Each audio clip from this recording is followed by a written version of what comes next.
5ই August একটা ছুটি ঘোষণা করা হবে, সেটা হচ্ছে ছাত্র জনতার অভ্যুত্থান দিবস হিসাবে পালিত হবে। এটা এবছর থেকে প্রতি বছরই পালিত হবে। মাননীয় চিফ অ্যাডভাইজারের নেতৃত্বে কাউন্সিল অফ অ্যাডভাইজারের একটা স্পেশাল মিটিং হয়, সেখানে 9 জন অ্যাডভাইজার উপস্থিত ছিলেন। মিটিংয়ে অনেকগুলো ইম্পর্টেন্ট ডিসিশন হয়েছে, তো তার উপরে আলোকপাত করছেন আমাদের cultural adviser Mustafa Sarwar Farooqui. Thank you Shafiq ভাই। আজকে আসলে আমাদের আলোচনার মূল বিষয়টা ছিল, আপনারা জানেন যে জুলাই আসছে সামনে। জুলাই কমেমোরেশনে আমরা কি কাজ করতে পারি সেটা নিয়ে আলোচনা হয়েছে। সো অনেকগুলো পরিকল্পনা নিয়ে কাজ চলছে। প্রেস উইং সামনে দ্রুত আপনাদেরকে একটা মিটিংয়ে ডাকবে, ডেকে ডিটেল প্রোগ্রাম জানাবে। তবে আজকে আমরা এইটুকু প্রাথমিকভাবে বলতে পারি যে 5 তারিখ থেকে টার্গেট করে, মানে 5ই আগস্ট যেরকম, আপনারা যদি জুলাইয়ের 14 তারিখ থেকে একটু কথাটা বলি ভাই,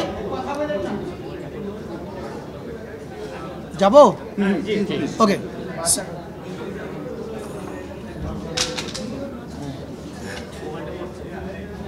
কেউ না পাইলে অন্য কারো কাছ থেকে কপি করে ডিস্টার্ব করবেন না। ওকে, নো প্রবলেম। সো জুলাইয়ের প্লিজ হ্যালো। সো জুলাইয়ের 1 তারিখ থেকে আমাদের কর্মসূচি শুরু হবে, কিন্তু মূল ইভেন্ট কিক অফ হবে জুলাইয়ের 14 তারিখ থেকে এবং এটা চলবে 5 আগস্ট পর্যন্ত। এবং আমাদের এই কর্মসূচির মূল উদ্দেশ্যটা হচ্ছে জুলাইতে যেরকম পুরো বাংলাদেশ এক হয়েছিল, আবার সেই অনুভূতিটাকে ফিরিয়ে আনা। সেই অনুভূতিটা আমাদের মধ্যে আছে, জাস্ট রিইনফোর্স করা সেটাকে। এবং এটার জন্য বেশ কিছু কর্মসূচি নিয়ে কাজ চলছে। এটার ডিক্লারেশনটা হবে সম্ভবত সোমবারে, রাইট? সোমবারে প্রেস উইং আপনাদের সঙ্গে যোগাযোগ করবে এবং আপনাদের মাধ্যমে সারা দেশের মানুষকে জানানো হবে।